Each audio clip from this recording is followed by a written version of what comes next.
Good morning, everyone, and welcome to today's webinar. My name is Alex Paul from InvestorStream, and I'll be your host today.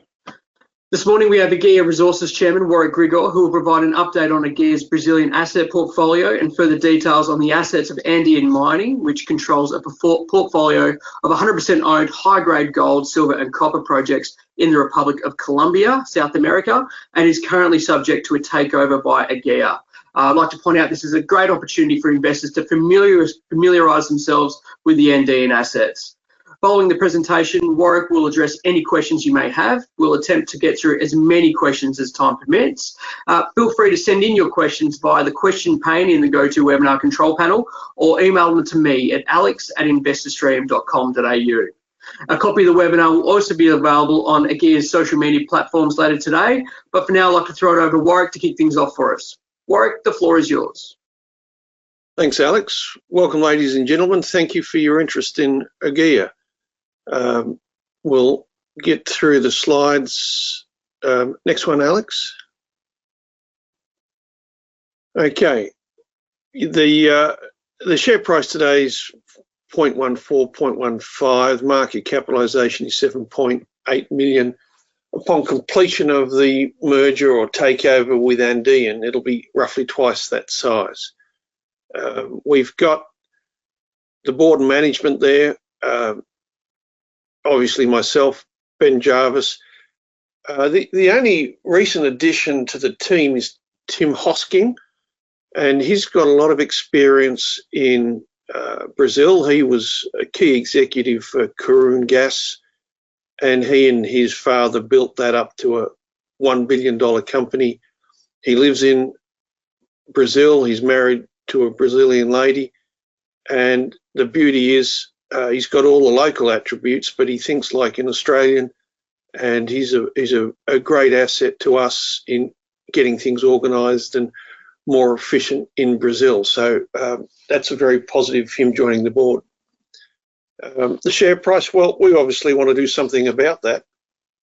I'm a great advocate of saying the shareholders must win. It's not about the directors or the employees in isolation.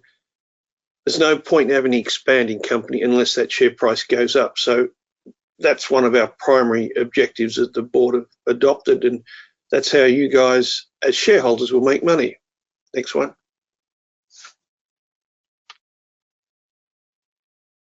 So, I've gone through that. We've raised the entitlement issue. We've placed the shortfall on that. Our cash position is probably something like 1.2 million exactly as we speak. When it comes down to it, once the merger is completed, we will have to raise another couple of $1 million to bring the Santa Barbara mine on stream. But given the size of the prize there, given the sentiment towards gold, I don't anticipate any problems in doing that, but we will have to wait till the merger is complete. Now, to the conditions there are a 90% acceptance. That's a condition of the takeover, and those Andean shareholders, it's another condition that they accept the 6-month voluntary escrow period once the takeover is complete. And the purpose of that is Andean's been around for a few years. It's been full of disappointment. The deal was done at roughly 5 cents a share for Andean when a lot of the money was raised at 20 cents. We've come in there at the lowest point the price has been, given that it's an off-market stock, but the lowest issue price is 5 cents. So that's a good deal for Aguia. And what we don't want is to have people that might have been locked up in Andean for the last couple of years. We don't want to provide an easy liquidity point for them to sell prematurely. What we want to do is get some action on the ground, get some good results to the market, and have more of a sensible digestion of the shares that are issued subsequent to the takeover. That's in the best interest of Aguia shareholders, and I don't think there are many if any, Andean shareholders that will reject that condition because there's no alternative for them if they don't. So that's all looking positive from this end. What we're doing, we're reviewing our assets in Brazil. We've got a very good phosphate project, which you all know about, but we've also got some very good rare earth grades in that. Some very good intersections from about 12 years ago. We're going back and we'll go to the pulps and just find out what we've really got there. And in addition to the one carbonatite, which has got the phosphate and already a lot of rare earths drilling, we've got another 5 structures that could be equally as exciting. It's our priority to get onto them and start to sniff them out as soon as finances allow. Next slide. But let's look at Santa Barbara, which is the game changer for both companies and the merged company.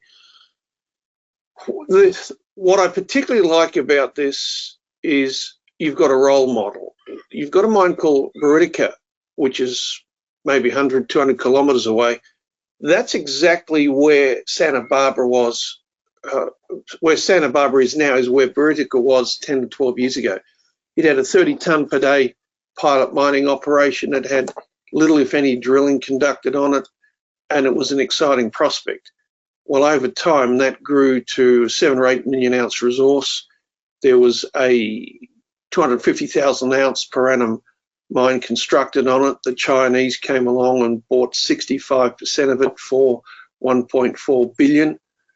And it's now producing just shy of 400,000 ounces per annum. When you're going in exploration, you need an inspiration, and Buritica is that to us. It's the reason why I'm on record as having said to people, if we don't make 10 times our money out of this, there's something wrong. Of course, we've got to deliver. The geology is going to be very favourable. We have to actually deliver and get the mine up and running. Now, we're starting off by increasing the capacity of the plant from 30 tonnes per day to 50 tonnes per day. That can be done on minimal capital expenditure.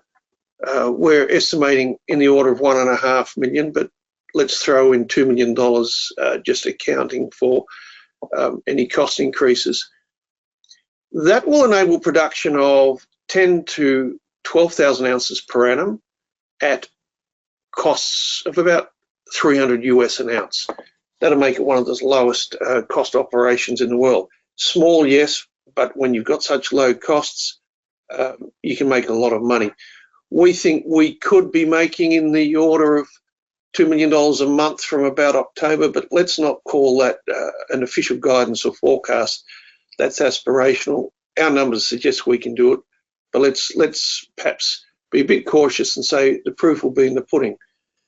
Over time, over a period of 2 or 3 years, we would progressively expand from cash flow from operations. We'll go from 50 tonnes per day to 100 tonnes per day in the first step and grow from that. And as that slide says, 50,000 ounces per annum is the target. I'm not too sure where that $100 a tonne. Yeah, that's an achievable cost figure because we're not talking an ounce there. It's $100 US a tonne. One important thing to appreciate, people say to me, what are the reserves? And I say, there aren't any reserves. That'll come later. The way that Australian and most high-grade gold mines around the world go, the path they go down is a geologist makes a discovery, they drill it out, you take 5 years, and eventually you work up the courage to go underground. It's going underground through a decline or a shaft. That's the litmus test. From the point you decided to break ground, it's going to take at least 1, if not 2 years to know whether you've actually got a viable mine. So you've got to have a cultural change from a geological exploration play under the control of geologists to getting mining engineers involved. And And, we see many cases of mining engineers coming along and hosing down expectations on the geological outlook.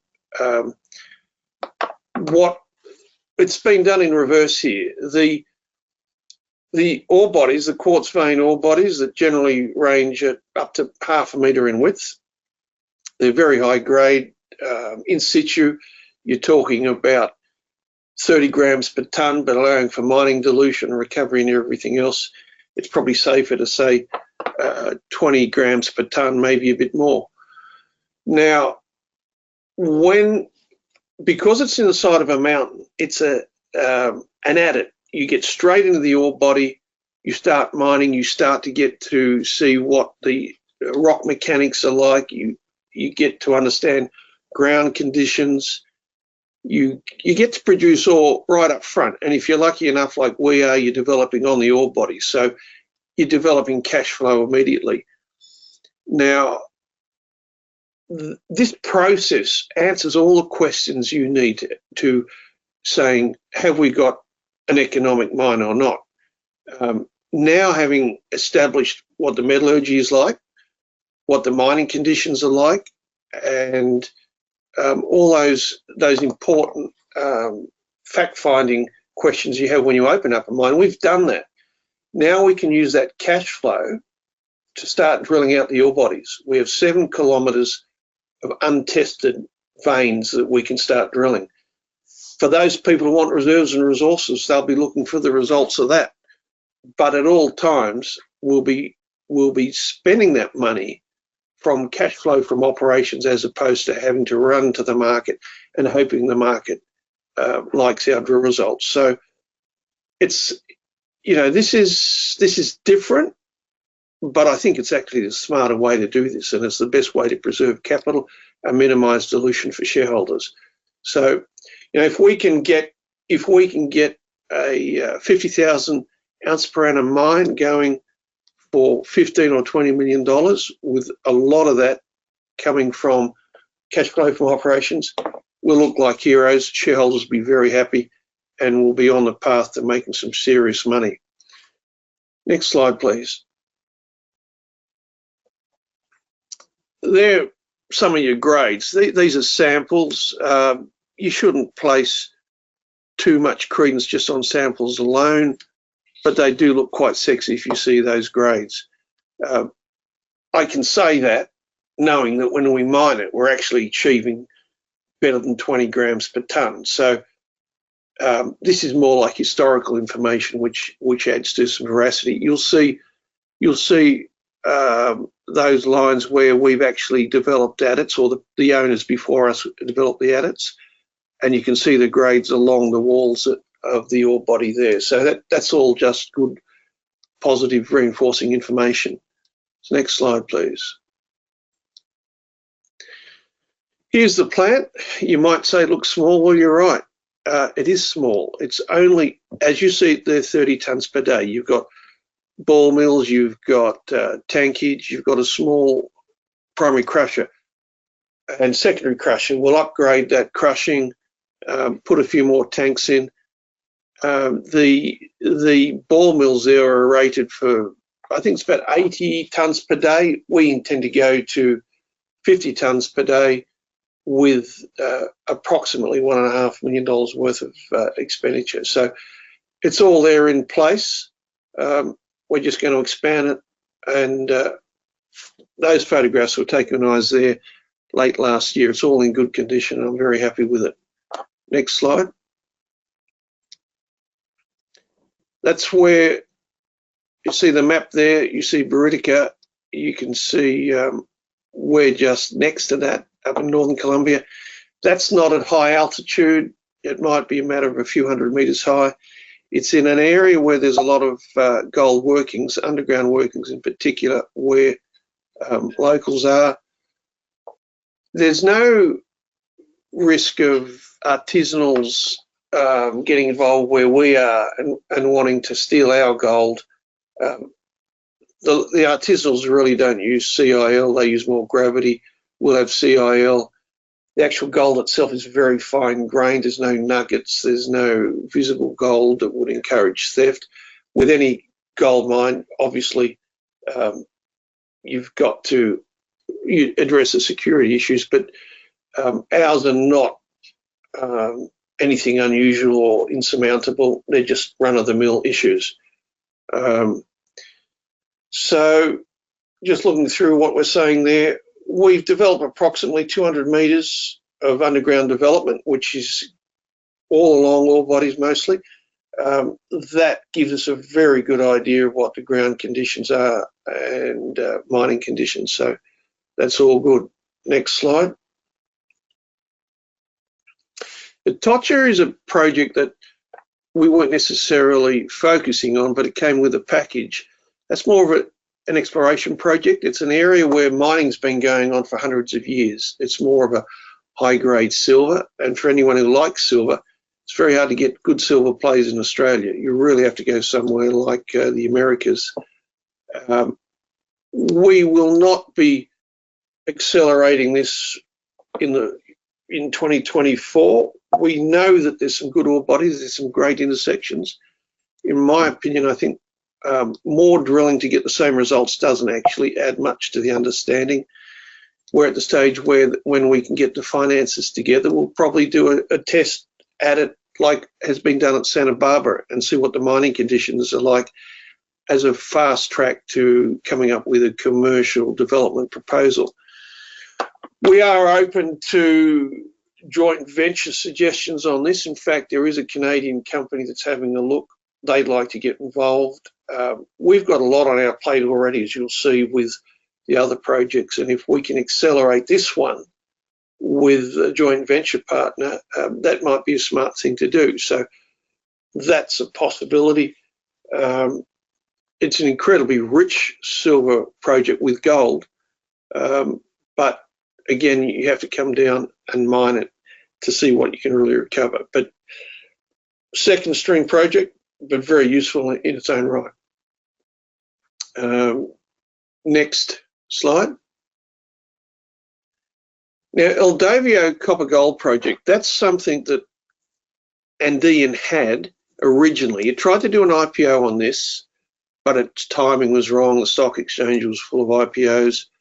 It ended up raising quite a few million, but it couldn't get the IPO away. Now, this has got ballpark grades of 3% copper, 5 grams per tonne gold in interpreted as a VMS ore body. There are a lot of similarities between this and Eldovio and De Grussa in West Australia that turned Sandfire into a $2 billion company. You've got about 34 drill holes. You've got the Japanese put an adit in. The value, when I last did the calculations on the value per tonne of ore mined, it's in excess of $500. Grades are similar to De Grussa. The big difference being that De Grussa's metallurgy is more complicated and they only got 45% recovery for their gold. We'd be getting better than 90%. It's a very clean concentrate that we produce. Now, this is a serious longer-term project. Being VMS, there's lots of geological upside to find a lot more, but this will require more funding. This will be, we've got some permits we've got to get before we can do more drilling and advance it. I don't think we'll be really doing much on that, at least for the next 6 months, partly for funding reasons, partly for those permitting. But as a long-term growth asset, this is a really fantastic project to have. And as the gold mine throws off more and more money, we can be accelerating this. Haven't done any capital cost figures on what this would be, but underground mine, you know, probably the ore body's quite wide, mechanised mining, it's not handheld. Santa Barbara is handheld mining equipment, narrow mining. This would be several metres in width. So, but this is a serious high-grade copper gold project that we will roll on to in due course. Next slide. So that's a quick description of the geological potential and opportunity in Colombia. Let's have a look at the Brazilian assets. They're all down in Rio Grande do Sul, which is very different to the beaches in Rio and places like that. It's a fairly conservative area. I'm told I'll be making a trip there on Sunday for the first time, and I'll get a good handle on exactly what the mining culture is and what we could be looking for. There's two main commodities we've looked at there. There's the phosphate. The phosphate, there's a very positive DFS done on that. We've got all approvals from the government. We could be selling the phosphate locally. And the internal rate of return, I think, was about 45% on the study that was done a couple of years ago. Not too expensive to develop.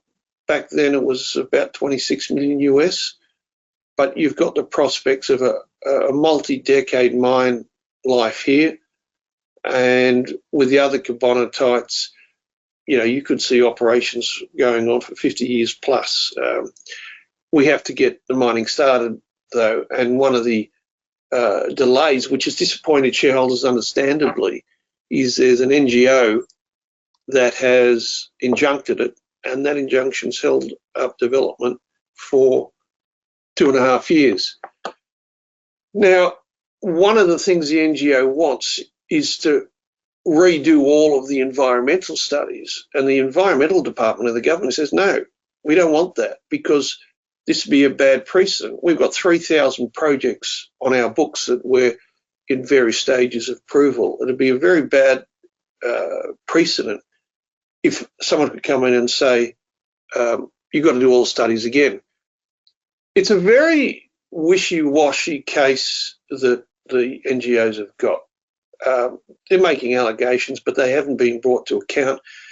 One allegation was, well, you haven't released all the information. Well, we have, and the environmental department is very happy with it. What we need is, it's before a judge now. That judge is quite capable of saying, right, I've had a look at it. There's nothing wrong with it. Let's get on with it. And that could happen any month now. And if that's the case, we're back in business on the phosphate. Now, phosphate's very important to Brazil. It's a big agricultural country, but basically it imports almost all of its phosphate now. So it's an import replacement. The grade that this phosphate is, it's around 10%. It's very suitable for use domestically. You wouldn't export that sort of grade because of the transport costs, but there's a ready market for us in Brazil, and it's a very simple processing operation. It's not a problem. One of the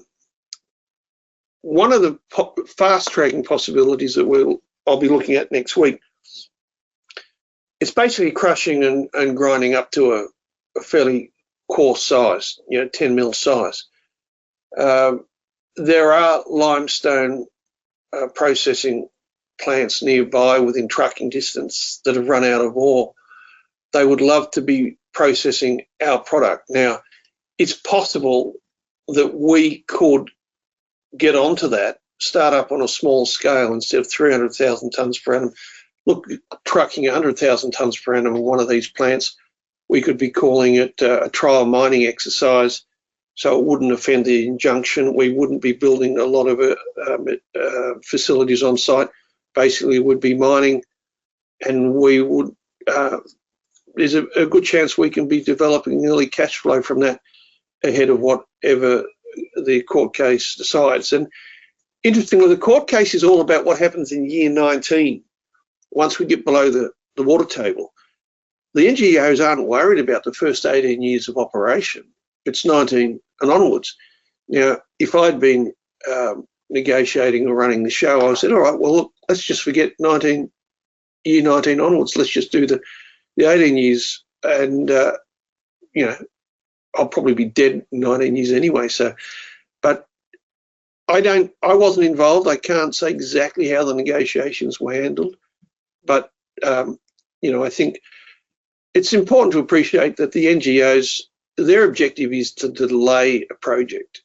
They don't mind if it eventually gets going, as long as they delay it as long as they can. You've got to see where they're coming from.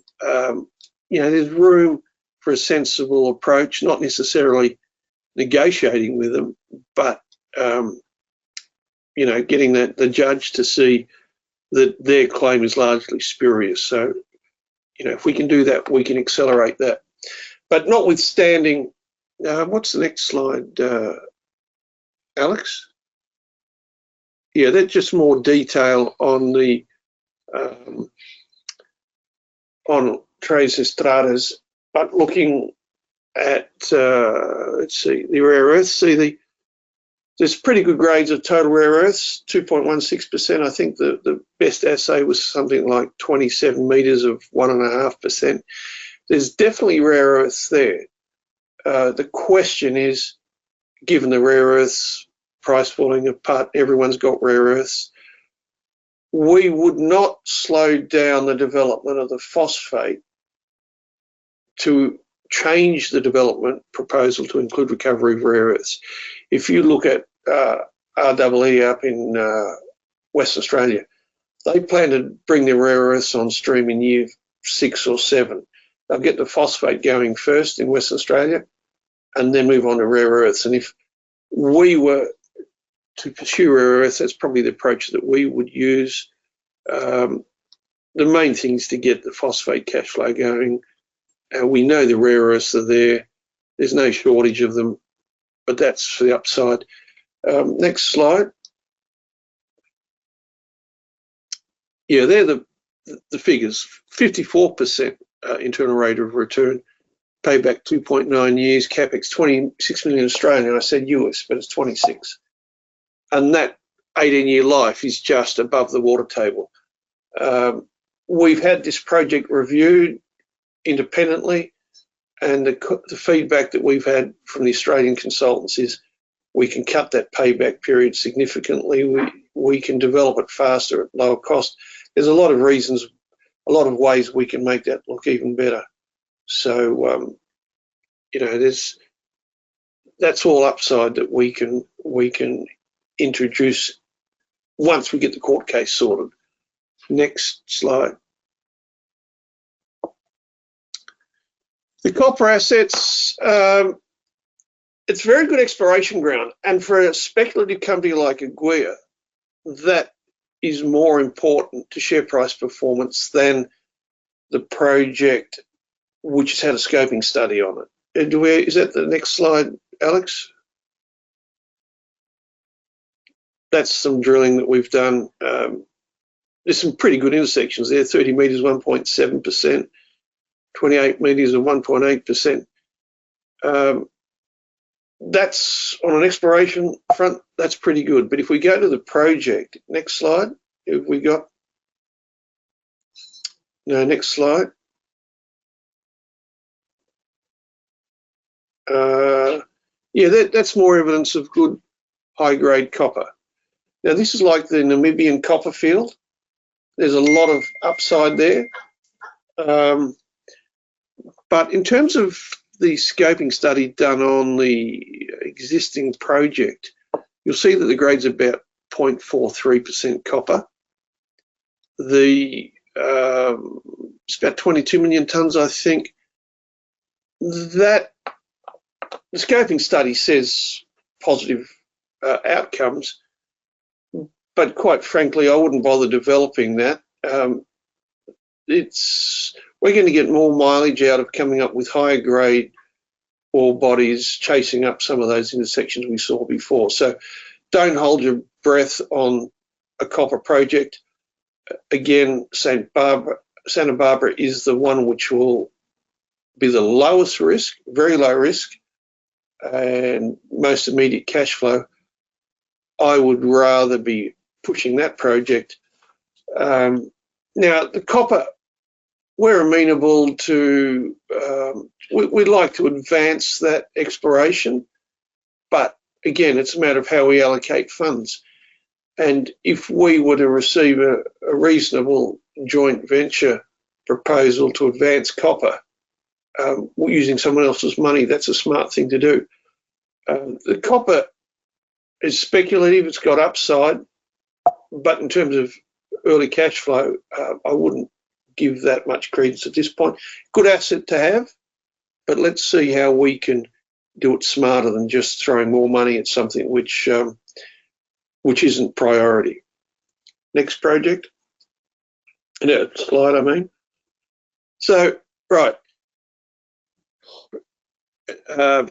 Colombia and Brazil next door to each other. Logistically, they're big countries, but the same sort of time zone, same management can be looking at both of these. William Howe, who's had success as a key executive of Straits Resources, bringing on stream SXEW copper projects. He's a geologist. He's coming on as CEO of the expanded company. He's had a lot of underground mining experience in South Africa. That's where he cut his teeth. He's had a mine manager's ticket. He knows exactly what's required. He will be moving to live with his wife in Colombia, and he's committed to staying there till this Santa Barbara is up and running as a profitable mine. He's already lived in Colombia for up to 4 years in the past, so it's not difficult. It's not until you go to Colombia you realise, well, hang on, Pablo Escobar's not in control anymore. It's quite sophisticated. Certainly, it's a hell of a lot better than a lot of these African countries that people are running to. So, we'll have good management quality with William in Colombia and Tim in Brazil. I think we've got that key management side covered. The takeover is live now. Hopefully we can close it in about 3 weeks' time. If necessary, we can extend it if paperwork's a bit slow. And then we will have a company with a pipeline of projects. Santa Barbara Gold, most immediately relevant. Secondly, we would expect to be advancing the phosphate in Brazil. Thirdly, we can move on to El Dovio for the high-grade copper and gold. What happens with Atocha, that'll come behind these other ones. But the starting assets that we've got gives us more than enough to keep busy over the next few years, and we could end up with quite a very strong, diversified mining company based mostly on copper and gold, but with long-term cash flow from phosphate. So, I think it's the bottom of the market. Everyone's been hurting. Whatever investment you got, you're lucky if you're not actually in a loss-making position. This is a turnaround situation both in the company and operationally. And the stock market's not going to stay down like this forever. The best commodities to be in at the moment are gold and uranium, and we've got good exposure to some of the best gold you can get. We're not going to worry about uranium, so don't worry about that one. Just look at the gold. So that's probably as succinct a description I can give you. We're very positive. Buritica is the Buritica, however you pronounce it. That's the inspirational target that if we get that half right, it's a 10-bagger. And I think that's very exciting. So thank you for listening. I'm happy to take questions now. Alex, what have we got? Thanks, Warwick. Look, we have had a number of questions. I'd actually like Christina to come off mute if possible. We have had a number of questions come through regarding the ongoing court case. Christina, are you in a position to provide an update for us? Yes, Alex, I can. The update is fairly simple. Nothing has actually happened since the case went back to the judge towards the end of last year, and we understand that there are no outstanding items. There's nothing for us to do or for the other side to do, and that we are simply waiting on the judge to make a decision. There's no time limit on when that can happen, unfortunately. So it could be any day, it could be longer. We're not in a position to say when, but that's where we're at. So it's just a question of waiting for the judgment. Thanks, Christina. Appreciate the update.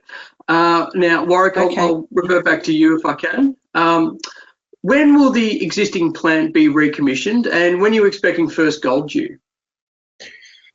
We've already started ordering some of the equipment. It's about a 6-month period from pushing the button. So if we get this takeover finished by the end of this month, we could be looking at commissioning September, October. It's a very simple exercise. We're gearing up for it now. But if you want to be conservative, say by the end of the year.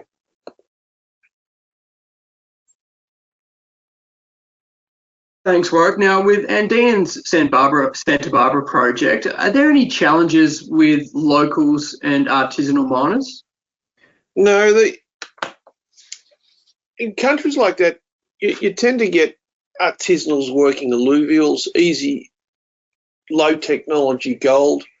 We're on the side of a mountain where there's no alluvial workings. You have to have underground mining equipment. You need to have experience of that. There's no sign of any issue at all. There are lots of other mines within 50 square kilometres of where we are, where the locals are working. They've got their own mines, but there's a town, a very small town about 5 kilometres away, which we can get a lot of our consumables and mining equipment from. It's actually pretty good as far as infrastructure goes. The power line is 1 kilometre away. At the moment, we're operating on generators, but we can switch to grid power. We don't have any.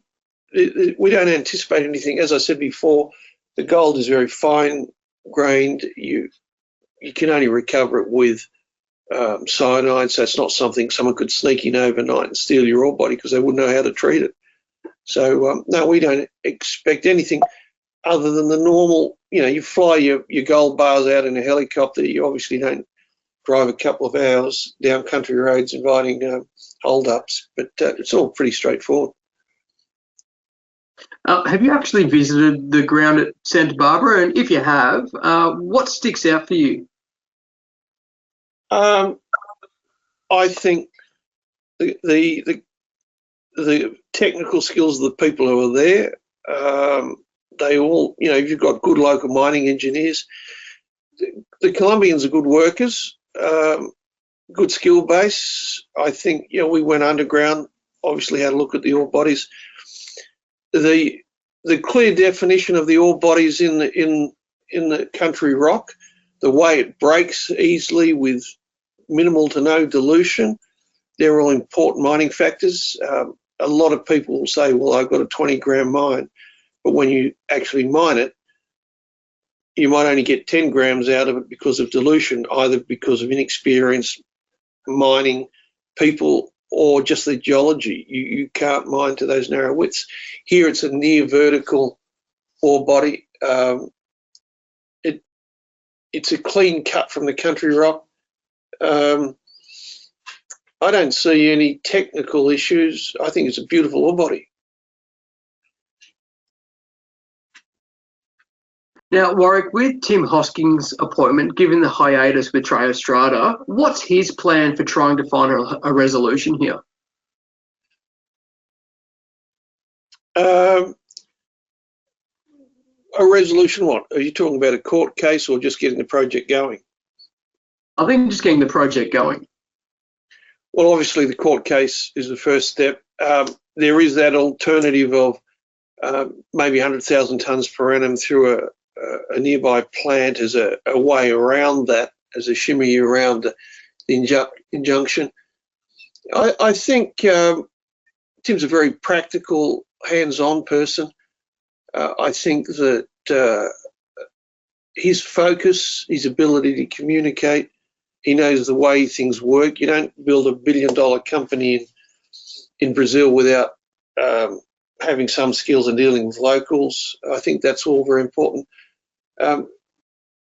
He's a man who can do things, and there are plenty of junior companies with spruikers, but he's a practical man. That's what we're looking for with his contribution.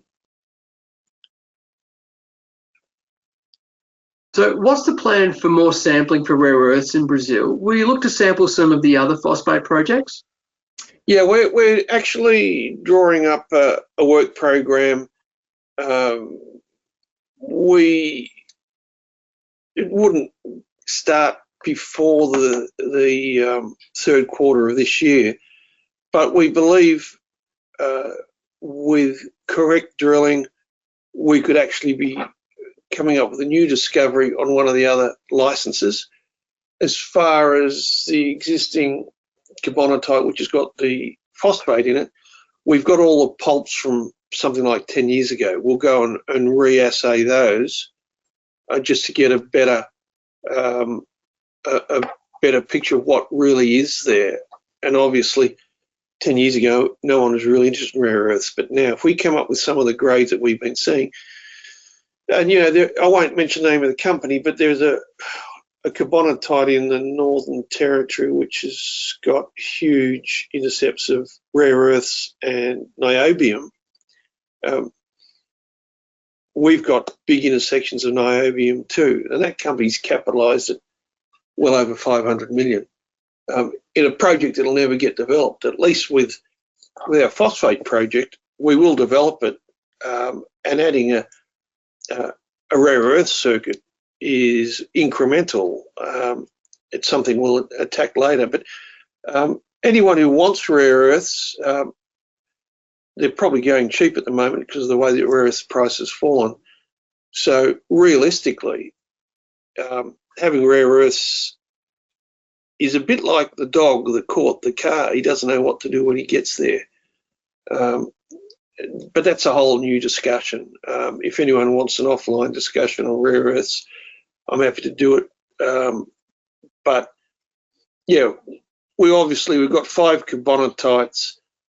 Any or all of those could have very exciting mineralisation, but we'll progressively get to those.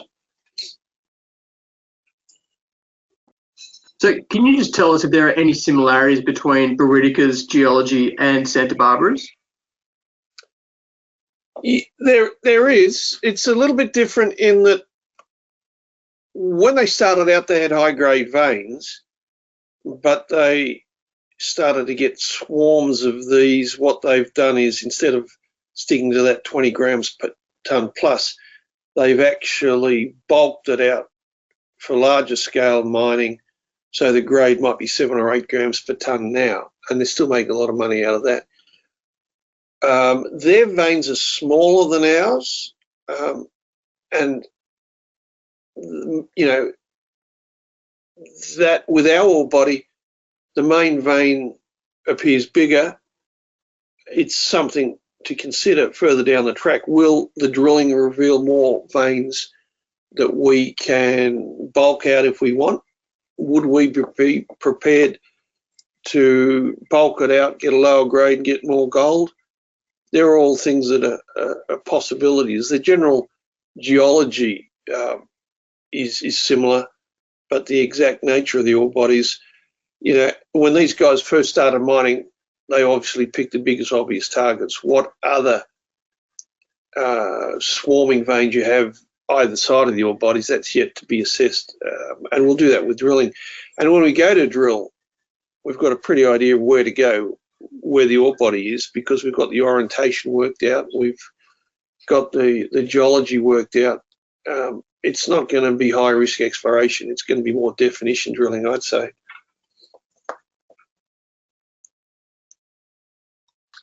So for those uninitiated, could you just provide some insight into Colombia's mining industry? Do you consider it to be well developed? All the big mining companies, or most of them, are in Colombia. It's generally regarded as very geologically prospective, from coal right through to gold and copper and other things. It's good country. Now, there is a president who's sitting in the chair who doesn't really have any friends in Congress. He got into office saying, well, he doesn't like open pit mining, but no one's supportive of him. You've got a sort of a fractionated Congress there with lots of different parties, and you might get a loudmouth radical president going in there, but he can't do anything. So we're not worried about that. The reality, operating in Colombia, big projects like huge porphyries where you might be going down a 300-metre depth, 1 gram or half a gram, they're problematic because there's a lot of surface disruption. It affects a lot of villages nearby. Where do you put your tailings dams? Where do you get your water from? The social issues with a huge open pit, a porphyry, they're very difficult to get through. The narrow, very small footprint underground mines aren't a problem. The locals want the work.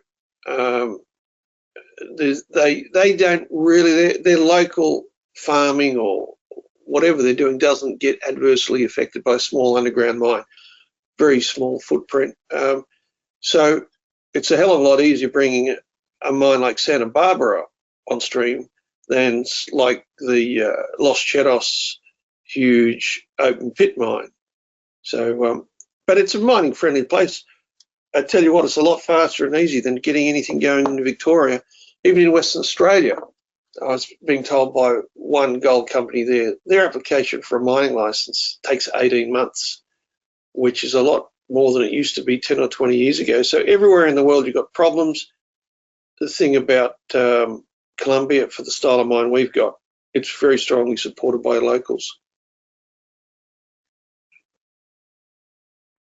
Thanks, Warwick. A couple more questions to finish. Now, should the takeover be successful, obviously the focus is on bringing Santa Barbara into production, but do you plan on drilling it? Yes, definitely. You can get a lot of drilling. You can be drilling from underground. We've got 7 kilometres of veins that have been mapped at surface. We will be diverting a lot of the free cash flow from the mine into drilling to satisfy those people who like JORC resources and who want all those boxes ticked. But we'll do it out of cash flow. You know, if the market really loves what we've got and the share price triples and people trying to get stock, well, obviously, pragmatically, we would probably issue some more shares at high prices. But we're not wholly dependent on the equities markets if we can be getting cash flow from the mine and avoiding unnecessary dilution. But the answer is simply yes, we plan to drill aggressively. So, Warwick, what is your long-term plan in terms of funding? Well, we've got to be making sure the market's confident in what we're doing. We have to be delivering on the mine. If we're throwing off $2 million a month positive cash flow, then I think that really answers the funding question. If you're going to take it from 50 tonnes per day to 250 tonnes per day at Santa Barbara, the cost is only 15 million US on our estimates. That's not going to be hard to fund. There are companies that want to do streaming deals on the gold. There's a refinery in Colombia which has already made inquiries. You know, we could do a royalty deal. We'll use non-dilutive funding wherever possible because that's how we make the share price go up. So being pragmatic and flexible, that's basically our approach. You can't look too far ahead because you don't know what equity markets are going to be doing. But as I said, I think we're at or near the bottom of the cycle. We'll be coming on stream at a time when the junior equity market should be recovering. Thanks, Warwick. And just finally, as you'd appreciate, there are a large number of investors who have witnessed changes in project direction and strategy from phosphate to copper and now gold. What is it about this current strategy and this potential takeover and merger that should instill confidence with investors going forward? Well, the beautiful thing about gold is you just produce it, you sell it. If you've got phosphate, you've got to get marketing. It's an industrial minerals product. You've got to figure out a way to get revenue. It's not just about production. With the copper, well, that's interesting, but it's not really on our plate. It's much more expensive to fund. Gold is just beautiful for small companies. When you've got cash costs of $300 an ounce, and the grades we've got, that's a game changer. That's the real difference, and we will use the cash flow from that to fund other projects in the pipeline to grow them. But yeah, it's quite simple. Gold is the best place to be at the moment. Fantastic. Look, that's all the time we have today. Thank you all for joining me. And I also like to thank Warwick for presenting and taking the time to answer some questions. As I mentioned before, a recording of the webinar will be on Aguia's social media platforms later today. Now, Warwick, before I let you go, do you have any final comments to leave with us today?